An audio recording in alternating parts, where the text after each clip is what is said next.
Assalamu alaikum wa rahmatullahi wa barakatuh. Brothers and sisters, this is a very quick reminder about wealth and its correlation to happiness and success. So the question is, if you get a lot of wealth, or if somebody offers you financial freedom, if somebody says to you that if you get this much money, then you should be successful and you should be happy. Is that the case? Okay, we're going to look at it from the Quran.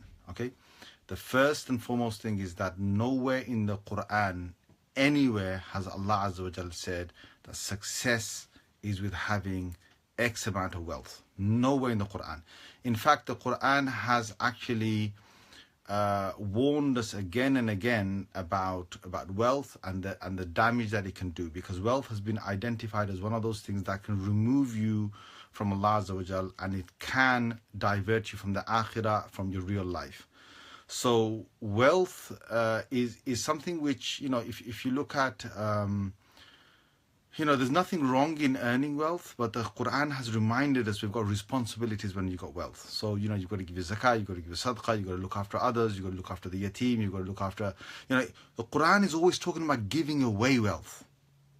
The Quran is not saying, it wants us to earn a lot of wealth. Now, look, livelihood is something which is the sunnah of the Prophet ﷺ, and the Quran does ask us to go and there and seek a livelihood. That's fine. But the Quran asks us to be careful, because the people normally who go and get a lot of wealth or go and try and get rich, they usually fall into trouble. We're not saying everyone falls in trouble, but they usually can fall into trouble. Now, here's the thing that the Quran does. Now, this is going to be something which I really want you to understand, because people out there are thinking, well, once I get this much wealth, or once I've got this financial freedom, then I've got success and I've got happiness. Success and happiness are things that Allah Azza wa Jal has kept in other things, right? There are correlations which Allah Azza wa Jal has built in the Quran. So I'm going to give you the verses, and I'm going to quote to you, okay, the exact words what Allah Azza wa Jal says in the Holy Quran. Okay, because people think that, if you've got one, you've got the other. When, if you look in Surah Furqan, okay, Surah Furqan, which is Surah number 25, okay, Surah number 25, and ayah number 43, all right, ayah number 43. So what you find in ayah number 40, Surah Furqan, which is 25, ayah number 43, is Allah Azza wa Jalla, He says, أَرَأَيْتَ مَنِ اتَّخَذَ إِلَهَهُ هَوَاهُ. Have you seen the one who has taken his God to be his passions and his desires, his pleasure? Basically, his pleasures have become his central part of his life. Allah Azza wa Jalla reprimands such a person in the Holy Quran. Now, the Quran also talks about people who start to follow their desires. Okay, now hawa is the word that's used. Hawa is your pleasures, your ego, your whims, and your desires. Okay, and Allah has again and again negatively spoken about these things. Pleasures are okay as long as they are in a halal way and limited. So, for example, you want the pleasure of being with the opposite gender. Well, the nikah is there, and you have it in a limited way. You want the pleasure of having, let's say, food. You've got to have food in due proportion, and it can't be something which is which goes into israf. Allah said, "Kulu washrabu wa la tusrifu." You can eat, you can drink. That's a pleasure, but Allah has said, "Wa la tusrifu." Don't go beyond the limits, because then you're following your hawa. Now look at the correlation Allah Azza wa Jalla uses. He uses one's ego, passions, desires with something that is negative, something that you can't be successful with. Where does Allah Azza wa Jalla use happiness? Okay, something which is contentment, because happiness is when you're content in the long term. So in the Holy Quran, Allah Azza wa Jal, He links happiness with the qalb. He links it with the heart. Okay, so the heart does not have anything to do with trying to accumulate a lot of wealth. The heart is something where iman is stored, dhikr is stored, the remembrance of Allah Azza wa Jal is stored. So I'll give you the exact reference of this as well. This is in the 13th juz of the Holy Quran. It's in Surah Ar-Ra'd, Surah number 13, And Allah Azza wa Jalla has mentioned this in ayah number 28. Okay, Allah says, الَّذِينَ آمَنُوا وَتَطْمَئِنُّ قُلُوبُهُم بِذِكْرِ اللَّهِ أَلَا بِذِكْرِ اللَّهِ تَطْمَئِنُّ الْقُلُوبُ. Allah Azza wa Jalla has said, those who believe and their hearts are content with the dhikr of Allah Azza wa Jal. Only through the dhikr or the remembrance of Allah Azza wa Jal can hearts be content, and that content means it's a fulfillment of a happiness you can get. It's a long-term happiness that you can get. Now look at what Allah Azza wa Jal has done. He's connected the heart with happiness. He's connected desires with pleasure. Okay, again in the Quran you will find this. Okay, now let's now bring these two things with wealth. What happens when a person gets a lot of wealth, or you get financial freedom, or you get a lot that you got, with you? What can easily happen is, if right now, look, think about this. If you're poor right now, or if you're average, or you're below average, or you're above average, or you're rich. So you got 5 categories. Okay, you either say you're poor, or you're in the middle, or you say you're rich, or you say you're above average or below average. Whatever you are, whichever state you are. If you're a person whose heart is content, right, with something which is permanent.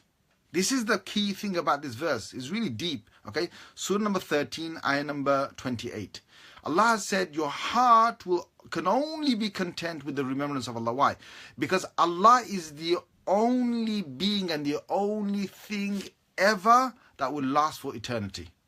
There is nothing else. There's nothing else that we have in this dunya that can last forever. So if you attach your heart to something that is temporary, you can never be happy in the long term. That's what Allah is saying. If you connect your heart with something or someone, let's say you connect it with a person, and that person is going to die eventually. So if you connect your heart with your wife, with your husband, with your children, with your family, whatever, friends, whatever, you can never be happy, because your friends and you have to break off at one point. Your relationship has to break off one point. If you connect your heart with a thing or an item or money or assets or gold or silver, whatever, you can never be happy in the long term. You can temporarily be happy, but you can never be happy long term, because these things are going to perish and they're going to be gone. The only way the human can ever be happy is to connect it with the eternal. And that is Allah Azza wa Jal, with the akhirah, with the afterlife, which is something that's never gonna end. Okay, so that's what you've got to understand. Now let's get back to a person who gets a lot of wealth. What is likely to happen to you? The first thing is, you've got money. If you're of the 5 categories I just said, poor, average, rich, or in between, all right, in between there. If you're one of those, if your heart is already with Allah, it doesn't matter which notch you put yourself up to or down to, whether you were rich and you become poor, or whether you're poor or you become rich, whichever way you go down these 5 stages, you are still happy and you will be successful. Okay? But if you have got your desires, or your hawa, your passions, your whims, your pleasures that are in play, they're the things that drive you. Okay, your heart's not attached to Allah properly, or it's kind of weakly attached to Allah, but your passions and pleasures and desires and all of that are making you do things. Then no matter which one of these places you're in, you're going to have trouble. In fact, the most trouble you're going to have is when you become rich.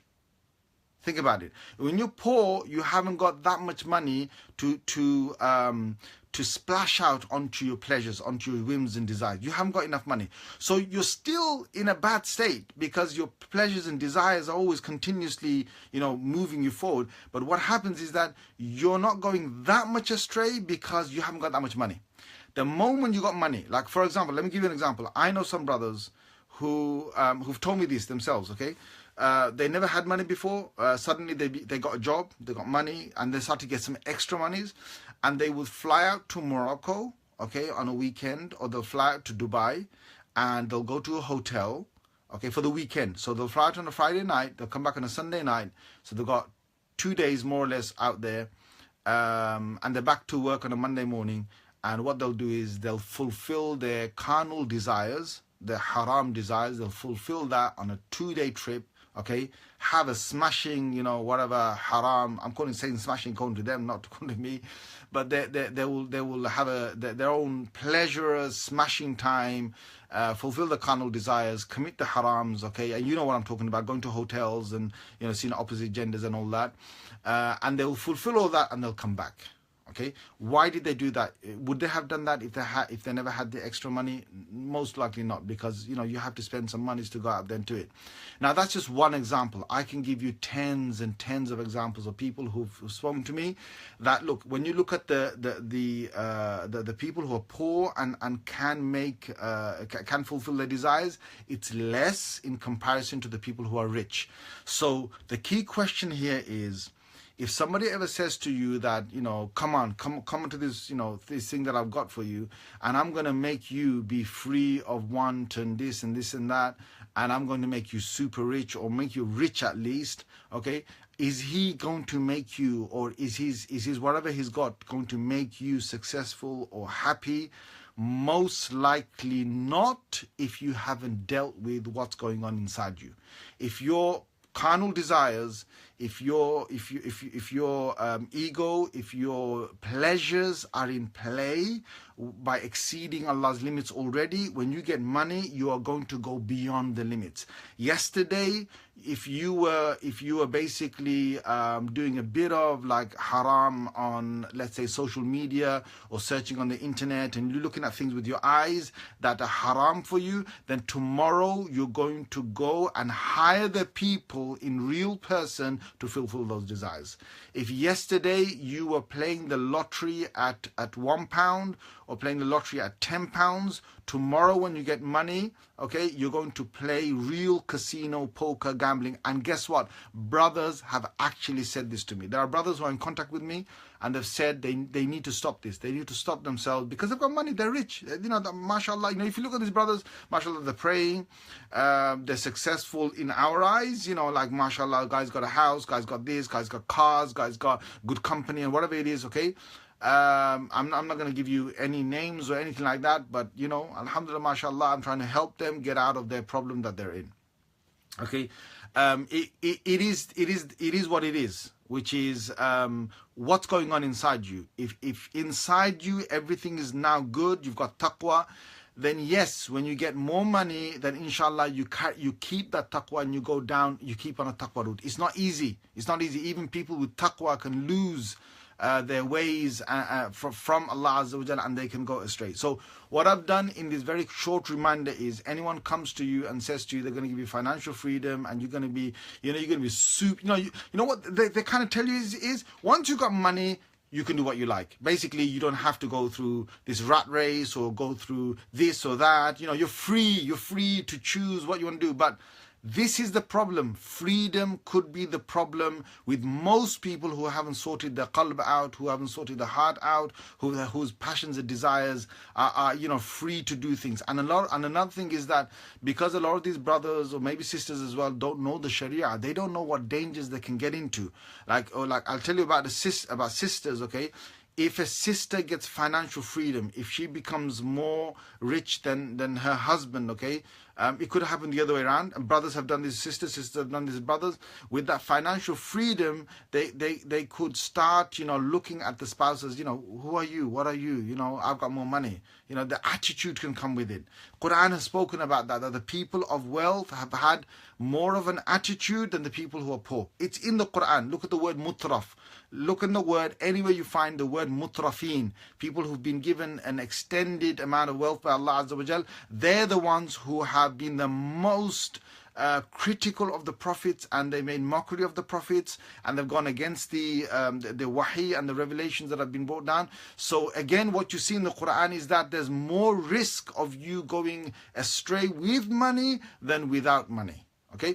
Now, if somebody says to you, look, this is the last thing I want to say, and I want you to really think about this. If somebody says your kid is spoiled, or your kid is not doing this, he's probably failing his exams, and your kid is, not to do, he's not listening to you, he's probably, getting into gangs or whatever, or maybe he's just not performing well in school, and he's going to head for a real bad, life in the 20s because he's not going to get a good job, and he's most likely going to fail in life. So what we're going to do is we're going to get you to make your child's future, in a way that he's financially free, and inshallah he will get all of that and he's going to be successful. Now you should be able to work out right now what the problem is with that. If the kid is spoiled, if the kid already has a problem of not listening to his elders, not doing his work, not doing his homework, because his pleasures and desires are play. You work it out from what I've just said, okay?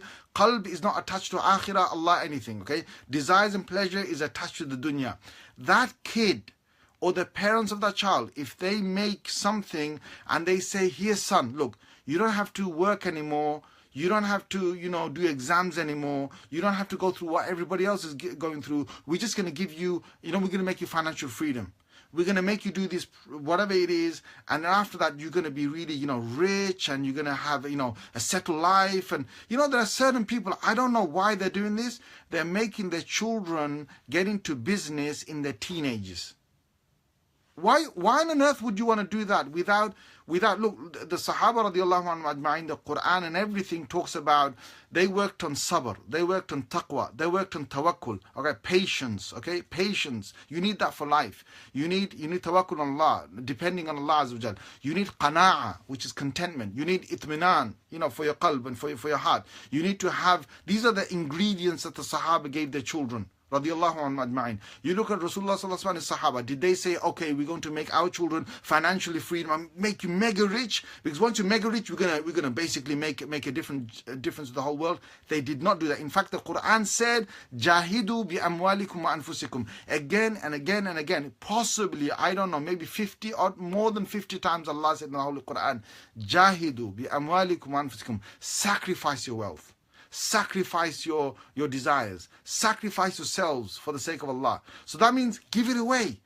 Sacrifice. You got it? Give it away. That's what Allah is saying. That's what success is with. That's what, real long-term happiness is with. Now, if you're going to get that child or any child who hasn't got a success route in education, and you're going to give them a financial build-up so that they can be independently free by the time they get into 20s, you are going to most likely completely ruin that child's life. Mark my words. Why? Because you're saying your carnal desires are already driving you nuts. Okay? And I'm going to give you loads of money so you don't have to have any more worries. You know what that child's going to do? He's going to take that money, all right? And he's going to spend it on his desires, okay? Listen to this. Any rich person, okay, they've done studies on rich people and they've seen whether the rich people are able to contain their wealth within their own, progeny, their children, okay? What they've found is, these are real studies that have happened with people who become rich. So let's say, for example, you're a generation, your parents, and you become rich, or you make it, you make it somewhere. Should you basically create a something in your family, all your children are financially free and they don't have to work anymore? They found out that any rich set of parents that have done that for their children, and the children didn't have to work, they didn't have to go through the chores of life and learn the very things we had to life to become rich, they, within one generation, they blew up the whole money. All the money was more or less gone. 90% of the wealth of the parents was brought down because these children didn't know how to manage the monies. They had the monies, they didn't work like us, they didn't study like us, they never went through the difficulties we went through to try and get some monies, okay? And you just hand it over to your children just like that without them having the struggle. You know what they did? They blew it. They became poor. Within 2 generations, they were finished, okay? And they did studies of those rich people who never gave wealth to their children, but they made them go through struggles. So this is what Warren Buffett or anyone else out there, who's really rich and who's got his head screwed on, this is what they're going to do. They will basically have the monies, they'll probably put it aside in an account for their children, and they'll put things in to say, our children can't touch this money unless they become X, Y, and Z. Unless they go through these struggles, they actually make struggles for them. I mean, normal thing, they'd want them to go through college, university, get degrees and blah, blah. And when they earn a certain thing or amount, you know what they do? They make them go through certain parts of life, certain countries, make them live there, help charities, do things like, the small things like Duke of Edinburgh or something. They'll make them do things on a higher scale of that to make them know what life is. So when they're like 30 something, then there'll be a lawyer that will have the funds available for the child, okay? The dad's probably dead by now. The lawyer will say, okay, show me that you've achieved all these things in your life, that you've got a degree, that you've been to these countries, that you've done these things, okay? Fine, tick box, tick box, tick box. Okay, now these funds are going to be released to you. That's a smart way of making your children maintain the richness in your family, because what you've done is you've worked on the akhlaq, the character, the inner, okay? You made sure that their passions and desires are not making them, making them be driven by their own egos, okay? That's key, that's crucial. So anyone who's ever coming to you and saying, you parents, we're going to help you by making your children financially independent, they're mucking your life up. They're going to muck that kid's life up. If you're a parent that's going to go down that route and just take that on, let's sign up to this, and let's just say we're going to make our children free, because they're not going to get anywhere in life anyway, so let's just give them loads of money, whatever. I tell you one thing, right? The nafs, if you haven't sorted that out, you're a dead man, you're a dead woman. It's going to kill you. That nafs will kill you. The more money you give it, the more it will kill you. May Allah Azza wa Jal protect us. May Allah Azza wa Jal give us tawfiq to practice what I've just said. And as a summary, I want to say that success that Allah Azza wa Jalla has said is never been attached to anything that is something that's going to end quickly. Okay, you look in the Quran, Surah number 23, ayah number 1, قَدْ أَفْلَحَ الْمُؤْمِنُونَ الَّذِينَ هُمْ فِي صَلَاتِهِمْ خَاشِعُونَ. Success, Allah has said, are those people who have got devotion in their salah. What does that mean? That means the qalb is with Allah. The heart has itminan with Allah. They're completely devoted. That's why Allah says success. You look in the Quran, Allah has said, in the Holy Quran, Surah Ali Imran. Okay, Surah Ali Imran, Allah Azza wa Jalla has said a beautiful, verse. And he said, فَمَنْ زُحْزِحَ عَنِ النَّارِ وَأُدْخِلَ الْجَنَّةَ فَقَدْ فَازَ. Okay, whosoever has been able to make themselves be removed from the fire of hell and be entered into Jannah, they are successful. Look, check this out, Surah number 3, ayah number 185. That's success, my friends. That's success, okay? Nowhere in the Quran Allah has said you earn X amount, become rich, whatever, you're successful. And I really want you to take that on, because people should not be, giving you the wrong information of what our deen is. Jazakumullahu khair. Wassalamu alaikum wa rahmatullahi wa barakatuh.